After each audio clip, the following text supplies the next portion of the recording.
Shalom, saudara yang dikasihi Tuhan Yesus Kristus. Selamat pagi, salam sejahtera buat saudara semua dimanapun saudara berada.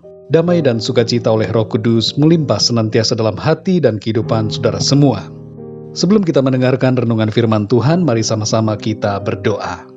Bapa kami yang di sorga, Bapa di dalam nama Tuhan Yesus Kristus, kami mengucap syukur Tuhan untuk berkat dan perlindungan-Mu di sepanjang malam hingga pagi hari ini. Kami ada lagi pada saat ini semuanya karena kemurahan-Mu.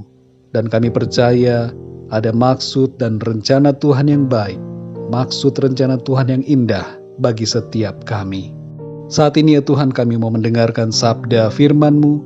Urapilah setiap kami, berikan kami hati yang terbuka untuk mengerti apa yang menjadi maksud dan kebenaran firman-Mu bagi kami. Terima kasih Tuhan. Dalam nama Tuhan Yesus Kristus kami berdoa. Haleluya. Amin. Saudara yang dikasihi Tuhan, ayat renungan kita pada saat ini terdapat di dalam Kolose pasal 1 ayat 20. Tertulis demikian, dan oleh Dialah Ia memperdamaikan segala sesuatu dengan dirinya, baik yang ada di bumi maupun yang ada di sorga, sesudah Ia mengadakan pendamaian oleh darah salib Kristus. Demikian firman Tuhan. Saudara yang dikasihi Tuhan, dosa menyebabkan kita menjadi musuh Tuhan. Tuhan itu Maha Kasih. Dia sangat mengasihi kita. Namun Tuhan itu Maha Suci. Kesuciannya tidak mengizinkan dosa ada di hadapannya. Tuhan juga Maha Adil. Semua dosa pasti akan mendapatkan hukuman kebinasaan. Sebab upah dosa adalah maut. Kita semua senang mendengar bahwa Tuhan itu Maha Kasih. Karena kata kasih, kedengarannya akan membuat kita aman dan tetap selamat bagaimanapun keadaan keberdosaan kita. Tapi tiga sifat Tuhan ini, Maha Kasih, Maha Suci, dan Maha Adil, ketika digabung, maka tidak ada harapan bagi kita. Karena kemahasuciannya dan kemahaadilannya tidak mengizinkan kita masuk ke dalam sorga. Sekuat apapun kita berusaha untuk mencapai sorga, kita tidak akan bisa, saudara. Walaupun kita melakukan perbuatan amal baik, itu semua tidak akan cukup untuk mencapai standar kemahasucian Tuhan dan kemahaadilannya.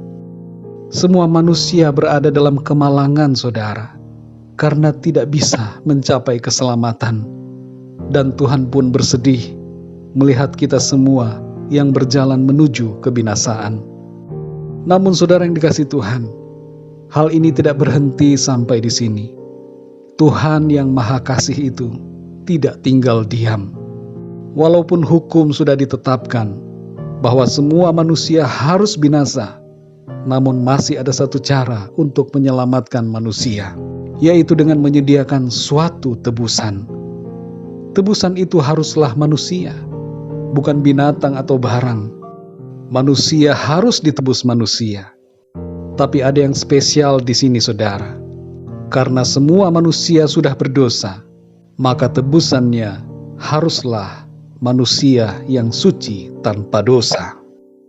Tuhan menjalankan rencananya yang mulia, sebuah rencana penyelamatan manusia yang melibatkan dirinya sendiri. Malaikat tidak bisa Ia utus untuk menjadi manusia, karena sebagian malaikatnya sudah memberontak melawan dirinya, dan Tuhan telah melemparkan para malaikat yang memberontak itu ke bumi. Itulah iblis dan antek-anteknya, saudara. Inkarnasi Tuhan atau kedatangan Tuhan jadi manusia di bumi tidak boleh berasal dari benih manusia, tidak boleh dari percampuran benih laki-laki dan perempuan, karena bila demikian, maka Tuhan yang menjadi manusia itu terkontaminasi dengan dosa. Maka saudara yang dikasihi Tuhan, apa yang dilakukan oleh Tuhan, Allah yang Maha Suci itu, Ia datang melalui seorang perawan. Allah masuk ke dalam rahim seorang perawan bernama Maria, dan embrio ilahi itu bertumbuh menjadi bayi dan lahir ke bumi, menjadi manusia sama seperti kita. Allah datang menjadi manusia, merendahkan dirinya, hidup sebagaimana manusia hidup, tapi ia suci, tanpa noda dosa. Dialah yang memenuhi syarat untuk menjadi tebusan bagi semua manusia yang berdosa. Saudara yang dikasihi Tuhan, kedatangan Tuhan ke dunia bertujuan untuk memperdamaikan semua manusia yang Ia ciptakan dengan dirinya sendiri. Kolose 1 ayat 20 mengatakan, dan oleh Dialah Ia memperdamaikan segala sesuatu dengan dirinya, baik yang ada di bumi maupun yang ada di sorga, sesudah Ia mengadakan pendamaian oleh darah salib Kristus. Saudara yang terkasih, setiap orang yang percaya kepada Tuhan Yesus telah diperdamaikan dengan Allah. Kita telah ditebus dari penghukuman akibat dosa, dan kita dibenarkan, dijadikan ciptaan yang baru, dan olehnya kita diangkat menjadi anak-anak Allah yang hidup. Tuhan Yesus adalah satu-satunya jalan dan kebenaran dan hidup. Tidak ada jalan keselamatan yang lain di luar Kristus. Yesus adalah Tuhan dan Juru Selamat yang saudara dan saya perlukan. Bila saudara belum percaya kepada Tuhan Yesus Kristus, mari buka hati saudara dan terima Dia, agar saudara diperdamaikan dengan Allah, dan agar saudara memiliki keselamatan dan kehidupan yang kekal. Kalau saudara mengambil keputusan untuk percaya kepada Tuhan Yesus pada saat ini, mari ikuti doa saya. Tuhan Yesus, aku percaya Engkau adalah Allah yang telah datang sebagai manusia. Aku percaya Engkau adalah Tuhan dan Juru Selamat. Masuklah dalam hatiku dan pimpinlah hidupku sekarang ini dan sampai selamanya. Amin.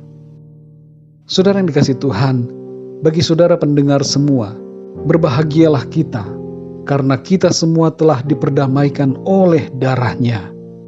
Kristus telah menjadi pendamaian atas segala dosa kita. Kita yang tadinya tidak punya harapan, kini sekarang memiliki pengharapan di dalam Kristus, karena kita diperdamaikan oleh darah-Nya.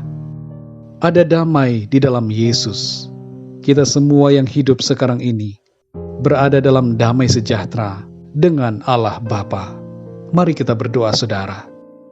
Bapa kami yang di surga, Bapa, di dalam nama Tuhan Yesus Kristus, kami mengucap syukur untuk firman-Mu ya Tuhan, yang sudah kami dengar pada saat ini.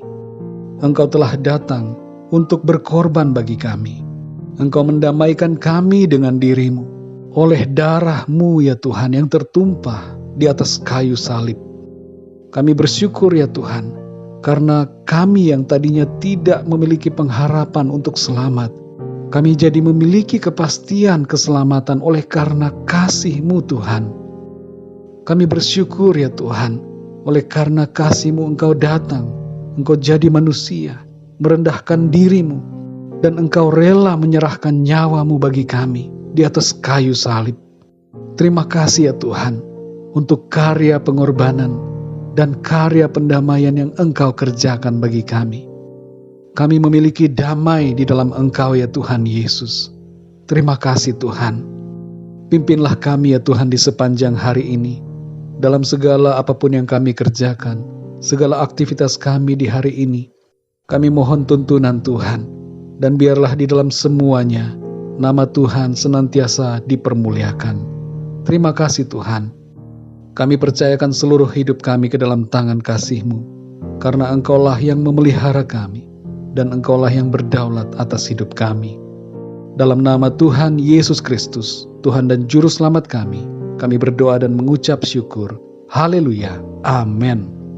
Puji Tuhan, saudara yang dikasihi Tuhan, saya percaya firman Tuhan menjadi berkat dan kekuatan buat saudara semua, dan Roh Kudus akan menolong saudara untuk lebih lagi memahami kebenaran firman Tuhan. Tuhan Yesus memberkati saudara semua. Sampai jumpa dalam renungan yang berikutnya. Haleluya.